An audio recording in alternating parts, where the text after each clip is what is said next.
আওয়ামী লীগের সময় ধরেন গোয়েন্দা সংস্থার প্রচুর লোকরা ফোন টোন করতো, এসে বলতো, ভদ্রভাবে থ্রেট দিত যে আপনি দেশে আসছেন কেন, আপনার মতো মানুষ, আপনি তো বিদেশে থাকলেই পারতেন, আমরা দেশ ছাড়তে পারতেছি না, আপনি বিদেশ ছেড়ে কেন আসলেন, এত ভালো জীবনযাপন করতেন। নির্যাতনের শিকার কি হয়েছেন কখনো? ওই যে এটাই তো একটা হুমকি।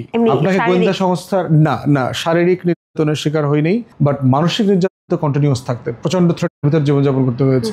আমি সিএনজিতে যাচ্ছি অথবা রিক্সা যাচ্ছি, আমি দেখতে পাচ্ছি গাড়ি ফলো করতেছে, তারপরে হচ্ছে ধরেন বাসার সামনে গিয়ে দেখতেছি 4-5টা র্যাবের গাড়ি দাঁড়ায় আছে বিল্ডিং এর নিচে।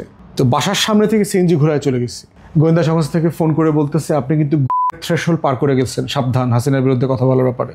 মানে যেই কারণে যেই কাজগুলো করলে, কথা বললে আমাকে করাটা ন্যায্য হয়, সঠিক হয়, সেই কাজগুলো আমি অলরেডি করে ফেলছি, অতএব আপনি সাবধান হয়ে যান।